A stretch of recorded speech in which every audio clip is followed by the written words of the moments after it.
integrated landscape management approach. Right now, palm oil is the most used edible oil source in the world. However, it has become very controversial in the recent years for its alleged impact on the environment. Gloria Milimu was recently in Malaysia and now looks at how the world's second largest palm oil producer is in a race to prove that it can produce the miraculous versatile substance product sustainability. Now, I'll leave you with this as we conclude business today. My name is Kelvin Nyakundi. Palm oil. You've probably heard of it, yet don't know exactly what it is. But did you know that you may have eaten some of it today or even rubbed some on your body? That's how versatile the extraordinarily common ingredient that's found in countless consumer products is. It comes from the red fruits of the oil palm tree. Even so, the oil palm industry has been labeled an environmental villain due to its association with deforestation. Bidin Lawyer from Curry Island is one of the 1 million people working in the oil palm industry in Malaysia. The country, located in Southeast Asia, is the world's second largest palm oil producer after Indonesia. It has churned about 12.6 million metric tons in the first 8 months of 2024 alone. About 27% of the planted areas, equivalent to 1.5 million hectares in Malaysia, are owned by approximately 450,000 smallholders like Lawyer and his wife, Noraini Binti Dola. For the couple who come from the Mameri indigenous tribe, oil palm cultivation has been their source of year-round income. Oil palm cultivation has helped us. It has made it possible for me to buy groceries for the house and even provide education for our children. We used to harvest at least 1.5 metric tons per month, but now we harvest at least 2.6 metric tons per month. I sell my harvest to one of the collection centers, and because of increased yield, we get additional income. Unlike smallholders like Lawyer, the oil palm industry in Malaysia is dominated by large industry players like Diga3. It sits on a 12,000 hectares of land and employs about 800 workers, consisting of harvesters and maintenance team. Interestingly, both players are confronted by the need to make the palm oil industry sustainable. This sustainability, according to experts, seeks to eliminate deforestation, greenhouse emissions, land conflicts and labor abuses from palm oil global value chains, while maintaining palm oil production as a vehicle for development in tropical countries like Malaysia. More often than not, smallholders like Lawyer have to join smallholders associations in order to ensure compliance through certification. They have to meet strict standards, such as adhering to best farming practices and conserving the environment, among others. We pull in all the smallholders to be in one certificate. As we all know, all the certification, especially RSPO certification, is quite expensive, and the smallholders couldn't afford it. Oil palm cultivation remains a controversial topic due to its sustainability implications. However, farmers here in Malaysia are looking to change this perception through the adoption of various strategies. In terms of that, we draw the policies in terms of how that we improve this process. We draw up to improve that our seeds quality. We improve that the process of maintenance in terms of sustainability methods.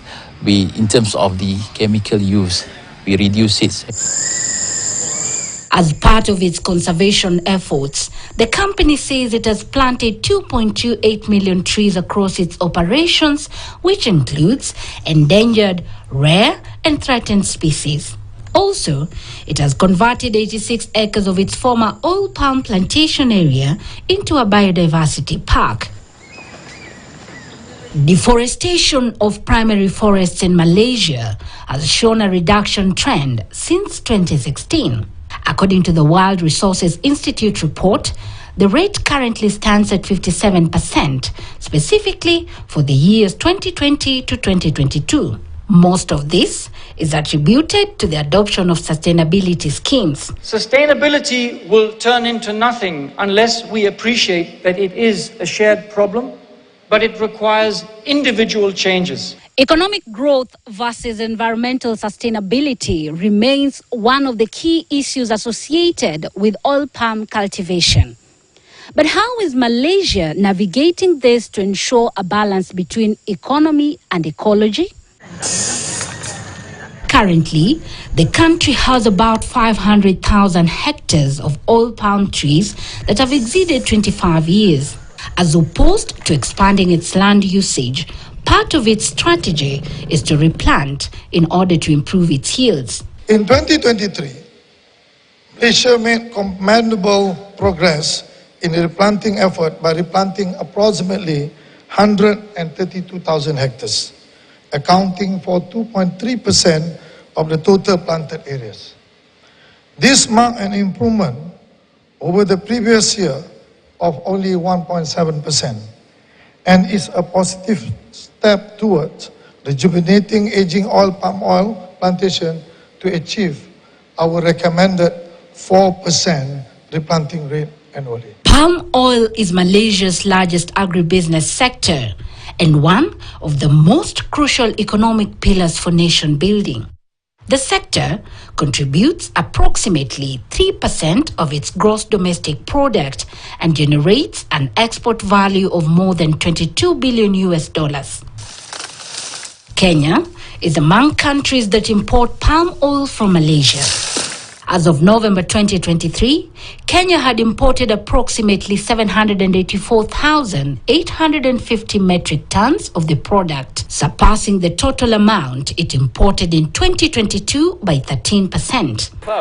Palm kernel oil imports is also said to have significantly increased from 5,313 metric tons in 2022 to 13,876 metric tons in 2023. This was attributed to regional demand for beauty and personal products, among other factors. All countries are benchmarked as medium risk now. Despite recent efforts focused on making the palm oil industry more sustainable, it continues to face numerous challenges, from ever-changing market dynamic and evolving trade policies to increasing scrutiny on sustainability practices and environmental impact. These policies include the European Union Deforestation Regulation (EUDR) that aims to prevent deforestation-linked products from entering its market. Certain markets have introduced protectionist trade policies through environmental legislation that disproportionately target certain agriculture commodities producers. This regulation may indirectly impede economic progress, especially those that rely on agriculture commodities as the main source of revenue to provide basic necessities for their citizens, such as quality education, healthcare, and also public infrastructures. While we know that the larger companies are able to meet the requirements of EUDR, with the extended timeline, we are still concerned that it will be an issue for the smallholders. As countries like Malaysia strive to be categorized as low-risk country under the EUDR, stakeholders in the oil palm industry maintain that there is need for all nations to amplify meaningful two-way engagements rather than imposing regulations on others. This, they say, will pave way for designing of trade policies that will effectively address key climate issues in a fair and equitable manner. 2 months more, this price. Gloria Milimu, KTN in Malaysia. Okay. And